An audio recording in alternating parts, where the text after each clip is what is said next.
اعوذ باللہ من الشیطان الرجیم، بسم اللہ الرحمن الرحیم، وبہ نستعین وهو خیر ناصر ومعین۔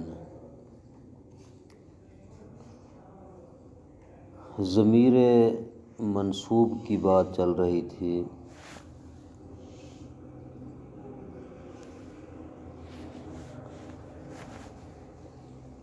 اسی کے ضمن میں فوائد کے عنوان سے بیان فرما رہے ہیں کہ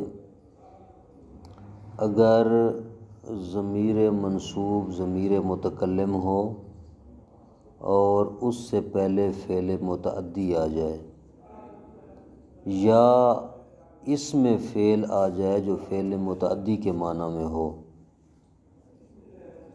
تو اس فعل اور ضمیر کے درمیان نون کا فاصلہ لے کر آئیں گے۔ جیسے ضربنی، ضربہ اس نے مارا، نی مجھے۔ اب اس میں ضربہ فعل متعدی ہے اور نی جو یا ہے اس میں یہ ضمیر متکلم ہے، ضمیر منصوب ہے۔ تو اب اس یا اور ضربہ کے درمیان نون کا فاصلہ لے کر آئے ہیں۔ ضربی نہیں کہا بلکہ ضربنی کہا ہے۔ اس نون کا، اس نون کو نون وقایا کہا جاتا ہے۔ کیوں اس کو نون وقایا کہا جاتا ہے؟ اس لیے چونکہ جو کلمے کا آخر ہے اس کو کسرہ سے بچاتی ہے، کسرہ سے بچاتی ہے۔ اور آپ پہلے جان چکے ہوں گے کہ فعل مکسور نہیں ہوتا، فعل یا مجزوم ہوتا ہے یا منصوب ہوتا ہے یا مرفوع ہوتا ہے، مفتوح ہوتا ہے یا مرفوع ہوتا ہے یا مجزوم ہوتا ہے۔ فعل مکسور نہیں ہوتا، فعل کے آخر پر کسرہ نہیں ہوتا۔ لیکن اگر ضمیر متکلم کے اوپر نون کو داخل نہ کیا جائے تو وہ مکسور، اس کے اوپر کسرہ آتا ہے، کسرہ لانا پڑے گا، کیونکہ ضمیر متکلم اگر یا ہے تو اس کے چونکہ یا ہے، یا کا ما قبل مکسور ہوتا ہے تو کسرہ لگانا پڑے گا۔ اس بات سے بچانے کے لیے تاکہ فعل کے اوپر کسرہ نہ آئے، وہ درمیان میں نون لگا دیتے ہیں تاکہ فعل کی اپنی حرکت جو بھی ہے، فتح ہے، ضمہ ہے، وہ باقی رہے اور یا بھی اس کے ساتھ لگائی جا سکے۔ جیسے مثال دی ہے ضربنی، ضربنی یا متکلم ہے اور ضربہ فعل ہے، اس کے بیچ میں نون آئی ہے۔ اگر اس نون کو ہٹا لیا جائے، نون وقایا کو، تو کیا کیسے پڑھا جائے گا؟ ضربی، چونکہ یا متکلم یا کا ما قبل مکسور ہوتا ہے ہمیشہ، با کے فتح کو یا کی مناسبت سے کسرہ بدلنا پڑے گا تو ضربی بن جائے گا۔ یہ خلاف قاعدہ ہو جائے گا۔ قاعدہ کیا ہے کہ فعل کے اوپر کسرہ نہیں آتا، لہٰذا اس التباس سے بچنے کے لیے اور اس چیلنج سے بچنے کے لیے کہ فعل کے اوپر کسرہ نہ آئے، نون کا اضافہ کرتے ہیں، اس کو نون وقایا کہتے ہیں۔ لہذا ضربی کے بجائے ضربہ نہیں پڑھتے ہیں۔ یہ نون وقایا 5 افعال میں جائز ہے، 5 مقامات پر 5 فعلوں میں جائز ہے۔ اگر نون وقایا نہ بھی لگائیں تو بھی کوئی مسئلہ نہیں ہے، لگا دیں تو بھی کوئی مسئلہ نہیں ہے۔ یہاں پر نون وقایا لگانا جائز ہے ان 5 افعال پر۔ کون سے 5 افعال ہیں؟ یہ پانچوں کے پانچوں مرفوع ہیں، جیسے یضربانی اور یضربانی، جیسے کہ اب آپ کہتے ہیں یضربانی، یضربو، یضربان، یضربون، یضربان، یہ در واقع یضربانی فعل تثنیہ کا صیغہ ہے یضربان اور یا متکلم ہے یضربانی، ایسے پڑھ سکتے ہیں، اور نون وقایا کے ساتھ بھی پڑھ سکتے ہیں یضرباننی، پہلی نون جو ہے تثنیہ کی نون ہے اور دوسری نون نون وقایا ہے یضرباننی، تو دونوں طرح پڑھ یضربانی بھی پڑھ سکتے ہیں اور یضرباننی بھی پڑھ سکتے ہیں، نون وقایا لگائیں تب بھی ٹھیک ہے، نہ لگائیں تب بھی جائز ہے۔ یہ پانچ افعال جو مرفوع ہیں ان میں، ٹھیک ہے، مرفوع یعنی رفع کی حالت میں، نصب اور جزم کی حالت کی بات نہیں ہے، رفعی حالت کی بات ہے۔ افعال منصوبہ اور افعال مجزومہ میں نون وقایا لگانا واجب ہے، 5 مرفوع افعال میں تو جائز ہے، لیکن منصوب اور مجزوم میں واجب ہے۔ جیسے لم یضربانی، لم یضربانی اصل میں کیا تھا؟ لم یضربا، اور یہ یا جو ہے نی کے ساتھ، یہ یا متکلم ہے، اور نی یہ تثنیہ کی نون نہیں ہے بلکہ یہ نون وقایا ہے۔ کیوں تثنیہ کی نہیں ہے؟ کیا دلیل ہے آپ کے پاس جب کہ صیغہ تثنیہ کا ہے؟ اس لیے تثنیہ کی نون نہیں ہے کیونکہ لم جازمہ کی وجہ سے نون تثنیہ حذف ہو گئی ہے۔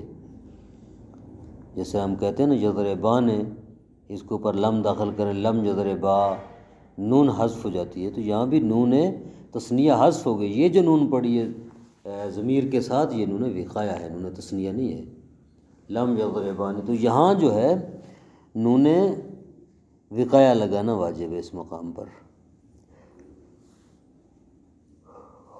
ضربنی، یضربنی، ضربنی، ضربا یہ منصوب ہے فعل، ضربا با فعل ماضی واحد کا صیغہ جو ہے منصوب ہوتا ہے، ضربا، یہاں بھی لگائیں گے ضربا نہیں ہوگا، واجب ہے لگانا، اگر نہیں لگائیں گے تو التباس ہوتا ہے، ضربی پڑھنا پڑتا ہے، پھر کسرہ آتا ہے۔ یضربونی، یضربونی میں جو نی ہے، یہ نی میں نون وقایا ہے یا متکلم ہے، یضربونی۔ ضربتنی، ضربتا واحد مذکر مخاطب کا صیغہ ہے اور نی متکلم ہے، متکلم کی ضمیر ہے، نون وقایا ہے یا ضمیر ہے۔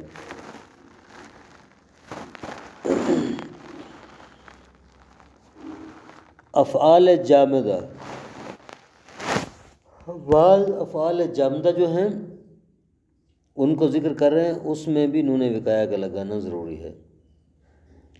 جیسے ما احوجنی، یہ نی نون وقایا ہے۔ قام القوم ما عدانی، نی میں نون وقایا ہے۔ یہ افعال جامدہ ہیں۔ جامدہ کون سی؟ جس کی تصریف نہیں ہوتی، جس کی گردان نہیں ہوتی، کسی کا صرف ماضی کا صیغہ ہوتا ہے، کسی کا مضارع کا ہوتا ہے، دوسرے نہیں آتے۔ آسانی، یہاں پر بھی انہوں نے وقایا ہے نی۔ لیسانی میں بھی شذا لیسی، بسا اوقات کبھی کبھی لیسی بھی پڑھتے ہیں، بغیر انہوں نے وقایا کے پڑھتے ہیں، اکثر لیسانی پڑھتے ہیں، لیکن بسا اوقات لیسی بغیر نون وقایا کے بھی آپ پڑھ سکتے ہیں۔ حرف میں نون وقایا کا داخل کرنا جائز ہے، جیسے انا، انی بھی پڑھ سکتے ہیں، انانی بھی پڑھ سکتے ہیں۔ لکنہ کے ساتھ اگر یا متکلم میں لگائیں تو یہ لکنی بھی پڑھ سکتے ہیں، لکنانی بھی پڑھ سکتے ہیں۔ لیتی، لیتنی، لعلی، لعلنی، یہ سب پڑھ سکتے ہیں، جائز ہے۔ من اور ان، یہ دو ایسے حروف ہیں جن میں نون وقایا لگانا واجب ہے، ٹھیک ہے، منی، انی، اننی، منی پڑھتے ہیں، انی منی نہیں پڑھتے۔ من اور ان کے علاوہ دیگر، اور ان حروف کے علاوہ دیگر حروف میں نون نہیں لگا سکتے۔ یہ جو ہیں ایک انا، لکنہ، لیتا، لعلہ، ان میں واجب ہے، جائز ہے نون وقایا ان چار حروف میں، اور من اور عن میں واجب ہے، ان کے علاوہ باقی حروف پہ نون وقایا جائز نہیں ہے لگانا۔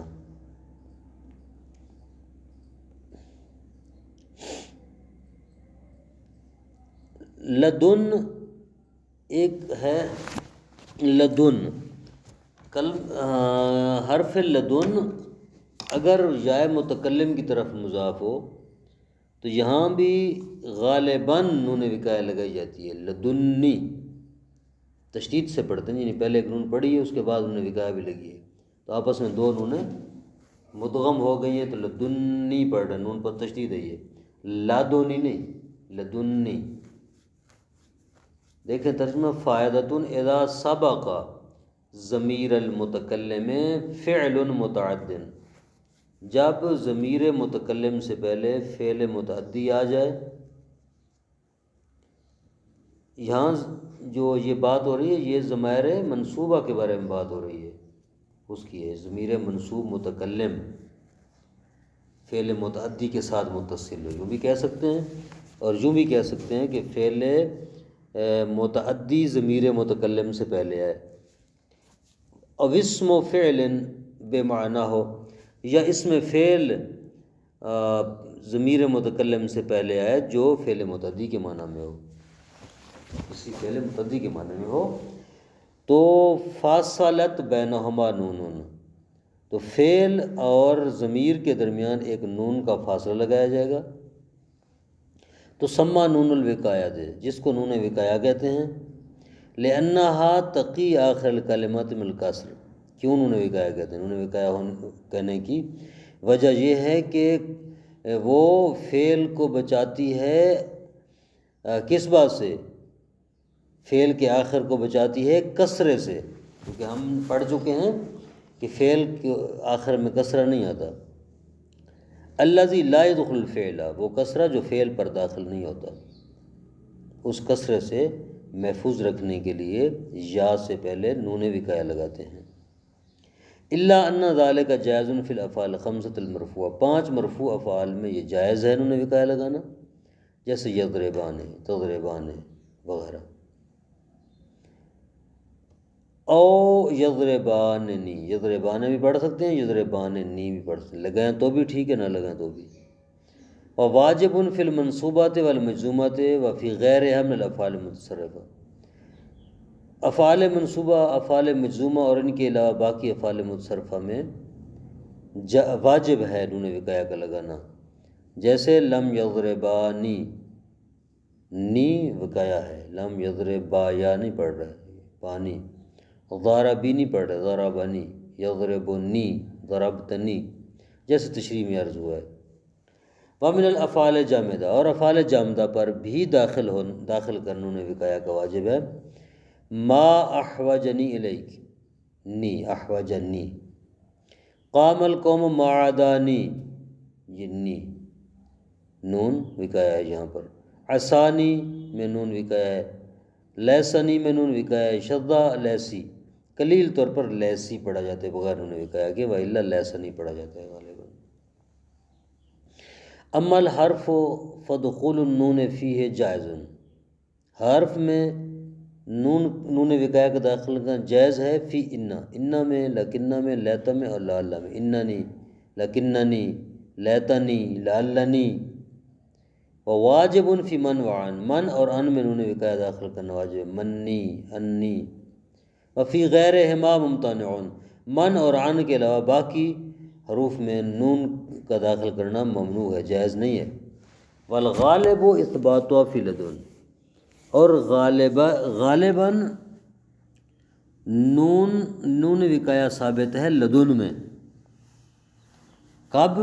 مضافتاً الی یا المتکلم، لدن جب یا متکلم کی طرف مضاف ہو تو اس وقت غالباً نون وقایہ آتی ہے، جیسے لدنی، لدنی، لدن یا متکلم کی طرف داخل ہوا ہے، مضاف ہوا ہے تو نون وقایہ، لدنی، لادونی نہیں پڑھ رہے، لادونی اگر پڑھیں گے تو بغیر نون وقایہ کے ہوگا، لدنی تشدید کے ساتھ پڑھ رہے ہیں، اور دو نونیں جب اکٹھی ہو جائیں تو ایک دوسرے میں ان کا ادغام ہو جاتا ہے، ادغام ہوا ہے دو ہم جنس حروف، لدنی پڑھ رہے ہیں، اس کے اوپر بھی نون وقایا جو ہے وہ داخل ہوئی ہے۔